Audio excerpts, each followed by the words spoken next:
It's insane because a lot of companies do not realize this. Damn, you got smack in the middle of things. I think it's going to change massively. The sale is only the point where the fun begins. RevOps is a big thing that is coming up. At most companies, like, this role is non-existent. It's huge, especially in the States, and it's coming to Europe. One of the most important skills that GTM superstar have. So, hello, everybody. Welcome. It's good to have you here. And we've got a hot and exciting topic today. And it is going to be about something that you have heard a lot from us and from other people. And it's about alignment and building that revenue function and the ability to create and execute revenue campaigns that are aligned, meaning they involve all the GTM departments and they happen in conjunction with everybody's plans. Everybody knows how we keep score, and everybody has success metrics. And it's just an integrated, aligned, and beautiful piece of art that the best GTM teams in the world create. Alignment, which is talked a lot about, we have decided to pick an aspect to this that is not talked about so often, meaning who is the person who will drive this alignment, and what does she or he or they or it do? What sort of skills does a person like this need to have? We've got all sorts of fun topics and subtopics to this. But first of all, I'd like to welcome my co-host, the one and only Drishti Sangvi. How's it going, Drishti? Hi, going good. I'm excited to talk about this or dive into this topic. Yeah. Do you have some like a thought nugget to kick us off on this one? Like, what comes top of mind for you when we talk about this topic, when we say alignment, and then like the people or the skill or the competence side of alignment? I think one of the first discussions that sparked this was that we were talking about product managers in general at companies. And we said, hey, so if product managers exist, there's a link between product and customer service. So product knows what needs to be done and customer service needs what features need to be added. So there's a link between the two. And because customer success does not really speak the product language, there's a gap between the two teams. And so somebody's needed to bridge that gap. Whereas if you look at sales and marketing, there's no defined function, even in 2023, that bridges that gap. It's insane because a lot of companies do not realize this, and a lot of companies have to make that jump between going from segregated sales and marketing teams to like a revenue department, which is a really big jump for them. So this is that sort of transactional role that they need to bring in before they make that jump. And having this designated GTM person is just so important to these companies, and it's just not talked about. Exactly. Yeah, I'd like to start off with that. Damn, you got smack in the middle of things. Yeah. So, okay, let's make a few things clear. Number one, even today, when you talk to marketing people and salespeople and you bring up alignment, then everybody defaults to talking about marketing and sales alignment. And for one reason or another, they leave out other departments. So it is generally a good idea to expand your thinking and realize that the buyer's life cycle, the buyer's journey, does not end at the sale. But the sale is only the point where the fun begins, because if you're able to onboard successfully and retain that customer and then expand on the account later, then most of your profit is going to be made after that initial point of sale. And because most of your profit is made on the back end, when we're talking about a subscription business, such as a software as a service or a project-based like service companies, such as development companies, agencies, consultancies, it is true that most of your profit is made on the back end. So why do we put the focus, or at least some focus, on what happens after the sale? And that's where customer success comes in. And so to start off, it's three departments: marketing, sales, and customer success, because we are buyer-centric and we're looking at the entire life cycle of the buyer and not just the journey up to the sale. That's one thing. And the interesting bit, which you got into, is that we've had the intuition to include product in this little mix. And the reason is exactly what you said. So what we're looking for here in alignment, because as you said, like, there's no clear role that does this other than revenue or RevOps or head of revenue. But that role ended up being something else in a lot of cases. So it ended up being, number one, a rebranding for sales.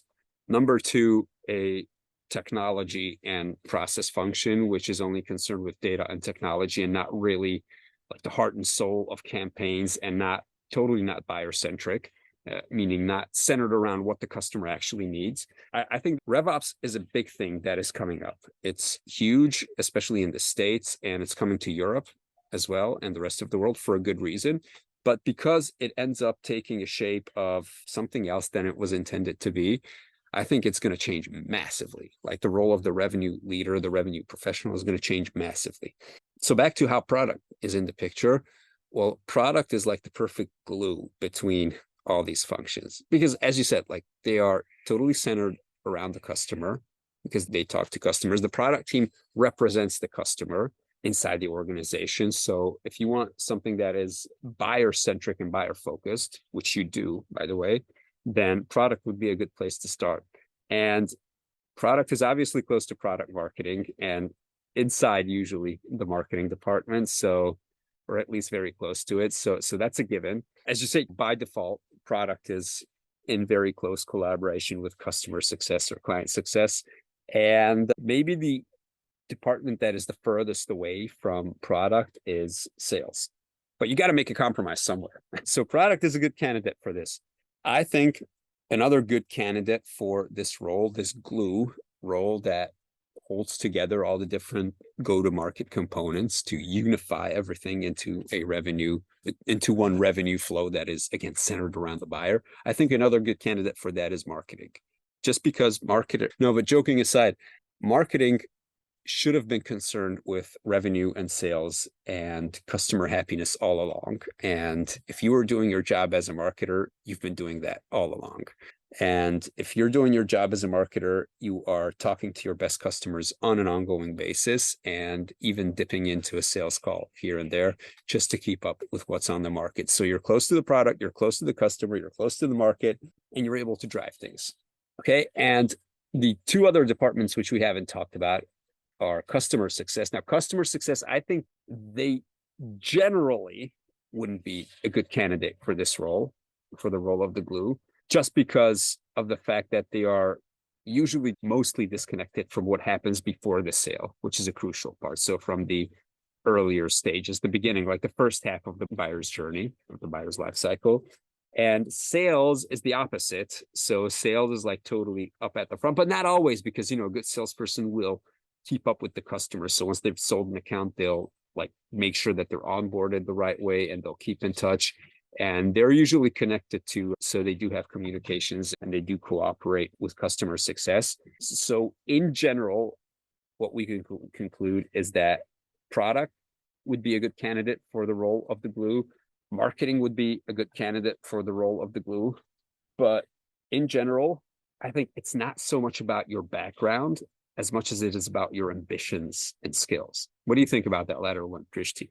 Yeah, I was just about to lead with that. And I find it really interesting that you brought up marketing and product here, because yes, I agree. With sales, it's usually what they're bothered most about is closing the deal and initiating the deal. But at the same time, if you look at marketing, we're usually concerned with all stages of the buyer journey, which is really important if you're going to be the designated GTM superstar, as we call it. So yeah, really, at the end of the day, if you look at product people as well, traditionally they used to come from like technical backgrounds. And if you look at product people today, some of most successful product managers come from varied backgrounds, a lot of them from economics, business strategy, marketing even, and some from tech. And so at the end of the day, it's really about understanding what the role consists of and having the skills to match that. And I think one of the most important skills that somebody who's going to be GTM superstar can have, in terms of soft skills, of course, is tact. So understanding how to deal with every single department, talking to marketing, and then selling that concept internally to sales, and talking to sales, selling that concept internally to marketing, and then ultimately also selling both their ideas to leadership is something that the GTM superstar will have to do. And that requires soft skills, which requires time. Okay, what are some personality traits that this person should have or should develop or should get better at? So it's hard to define because, I'm kind of reluctant to call it like a RevOps leader or revenue leader, just because it ended up meaning something different than what we are looking for here. But some personality traits, I think number one, initiation. So be an initiator, because what this role requires is coming up with stuff that is new, that is not happening in your company right now. At most companies, like, this role is non-existent. At the companies where it is existent, it works in some different ways, so it needs to be fixed. Okay, so you've got to be someone that can, like, take the initiative and take it and run with it despite headwinds, and not whine about people not understanding it and not jumping on board right away. Okay, the other, number two, being an integrator. So being an integrator is, in my opinion, it's the ability to be able to think in terms of systems and thinking holistically, and being able to connect the dots and integrate what matters. So you need to be understanding the entire buyer journey and be able to, connect the dots, as I said, and make it into a whole. Okay, another thing, like anybody who is driving change, this is an exercise in change management, like big time, because, people's thinking needs to be changed, processes needs to be changed, data needs to be changed, and a whole bunch of things need to be changed. So this is about connecting people and managing change and, just getting along with people. Okay. And finally, what I had down was being someone who can make things happen. Okay. And this is kind of connected to the first one, which is being an initiator. Well, it's not enough for you to initiate things. Like, you've actually got to be able to execute and follow through on what you come up with, because realistically, the way this is going to look in most companies is that you're initiating it. People don't get it. You need to get a couple of people on board. You need to do a pilot. You need to, fight your way to get a little bit of resources, then more resources, and then keep going when a recession hits, and then reinitiate the project, and then just drive it home. Okay. So you've got to be able to follow through on whatever you came up with. Do you have anything to add to this, Drishti? Yeah, for me, there's just one person that comes to mind when I think of the GTM or RevOps superstar, which is advocate. So I would define it as an advocate Yeah. internally for both teams, as well as somebody who's a very big picture person. So understands how things work holistically, and also understands that alignment isn't necessary for the sake of alignment. It actually needs to be there so that campaigns run smoother, and then every single team is meeting their potential. So sales is doing better in terms of numbers, marketing, the workforce that they have, they're actually using it and leveraging it. So Yeah. an advocate for something like that is the term that. I like that. Okay. Next question. What is a skill or an area which is a nice to have, but not a necessity, not a must have in here? Okay. Like, there are a bunch of skills, but like something that you would think this person should possess, but it's probably a nice to have. I'll go first. Like, being a data freak, I think that is super important. Like, knowing your data is mandatory if you're in business and B2B. You just got to be numbers focused, quantitative and qualitative data focused. But to get this thing off the ground, sure, you need data, but where the big analysis and everything happens, it's probably not at these initial stages. It's probably at stage 2 or later. So that happens once you have people on board. And if you're not a data black belt master, then you can probably get someone who is, and they can fill that gap for you. So I think, like, data and analytics is one. Big picture, like seeing the big picture and being able to visualize what something should look like, what this whole thing should look like, and then driving towards that. That's vastly more important than being, like, very analytical.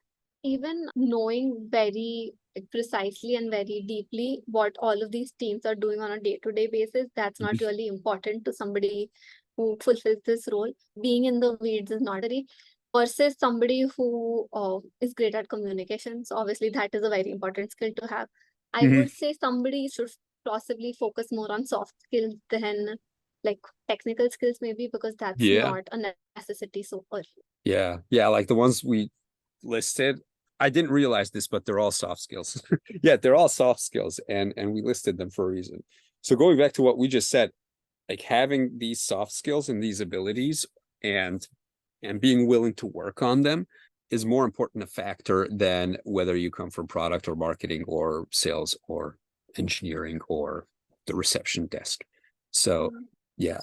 What's also interesting to note here is that somebody who fulfills those roles cannot really be someone who has very little experience. So somebody with a year or two of experience in a company should not ideally fulfill this role. Somebody who's worked very closely with all three departments.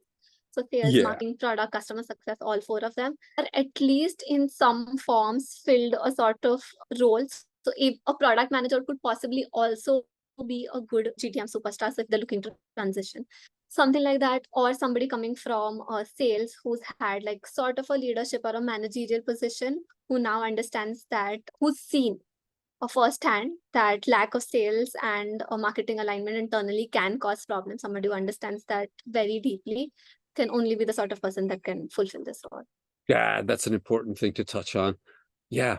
Okay. So in an ideal world, I think the CEO would drive this because it's such a trans-functional thing, like revenue, like it spans 3 to 4 departments.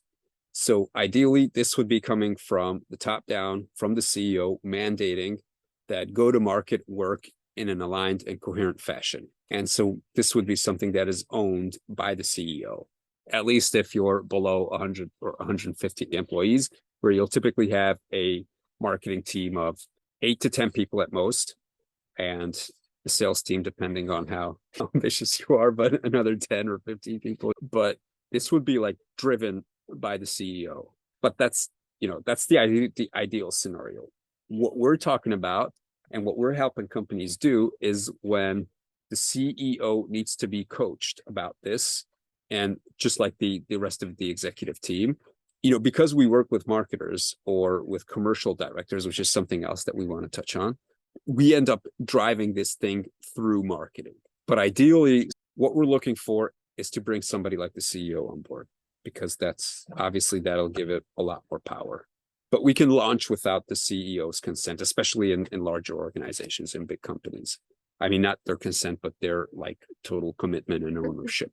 Some companies could also be the problem that the leadership themselves do not really understand or acknowledge that a person like this should exist, and the revenue table needs to have everybody involved with revenue, so sales, marketing, etc. So sometimes this role is not necessarily hired for, sometimes this role is assumed. So when a role like this is assumed, somebody from marketing or sales needs to step up and show the way from the bottom up instead of like having it trickle down from the top. So when something like that happens, then it's a completely different picture where you have to convince people, not just your CEO, but also the leadership in general and everybody else in marketing and sales, that this makes sense and like why what you're saying.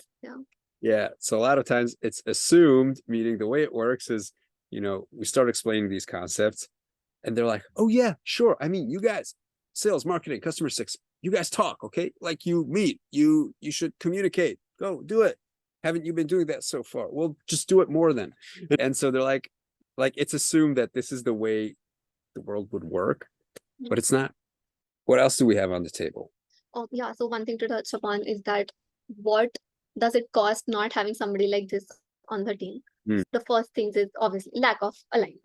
So if sales and marketing don't get along, the campaigns are going to drive poor results. Marketing is not going to use all of their team and workforce optimally, which is a real concern, especially when the economy is really bad, right? Like it is right now.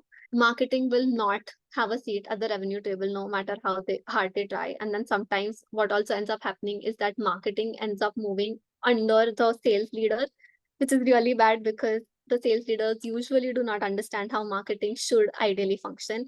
And so everybody's really obsessed with like generating leads and like capturing leads and revenue, which is not always that. Yeah. Speaking of the sales leader, we run into the position of the quote unquote commercial director, which is a role that is very similar to what the revenue leader role would entail. And we find this role at service companies, so consultancies, development companies, agencies, product building companies. And what usually happens, especially if the marketing team is tiny, is that they would report to this function to the commercial director. But having a title like this and not just simply calling it sales signals that whoever came up with this title was thinking that, what they're doing is more than sales, and it shouldn't be all about sales, but about commercials in general. So it's a good starting point if there's this role. And wherever we see this role, so we ran into this at two of our clients, and in both cases, like, they were super open to this concept of having a unified GTM department, because it's sort of what they were going towards anyway. So we found very little resistance. We got buy-in from like the commercial director quite easily. But then, the hard part comes when it's easy to get the intellectual buy-in of an executive, because if you present a use case that is logical and back it up with data and real cases, which is what we always do, then, you'll get the nod and you'll get the agreement and you'll get the yes.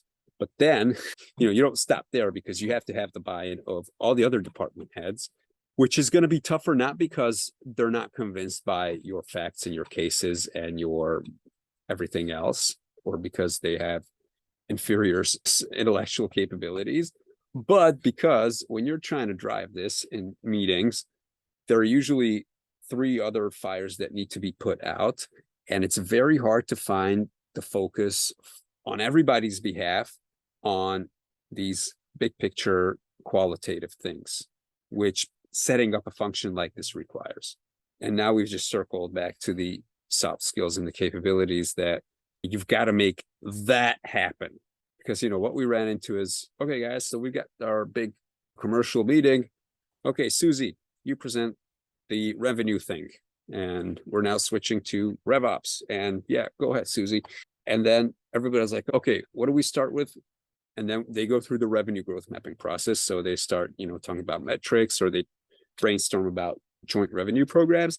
And then what ends up happening is they'll brainstorm for half an hour, and then people start checking their Slack and their watches and everything, saying, okay, I got to be in a different meeting, or, okay, we need 20 minutes to discuss this and this problem, or, let's not forget about that other problem. So people are distracted, and then they're off to their next meeting in 15 minutes. And so, like, this is not something that you can just launch in a couple of in-house meetings and be done with. This is a whole program. And if it's Susie driving it, it's going to be way harder for the entire organization to get on board than if the CEO were to drive it. So there is that. Drishti, we got to talk about this again. Yeah. I feel like this is such a vast topic, and it's underrated. Like, even the topic of RevOps and switching to unified and aligned GTM, that in itself is not talked about enough. But when it is talked about, the people side isn't mentioned. It's all about the tools and the tech and maybe the processes, but not the most important aspect. So I'm super happy that we get to chat about it now, and looking forward to our next conversation on this topic. So do I. Okay, everybody, you have just witnessed the next episode of the Electric B2B Show. Great to have you here, and we are out.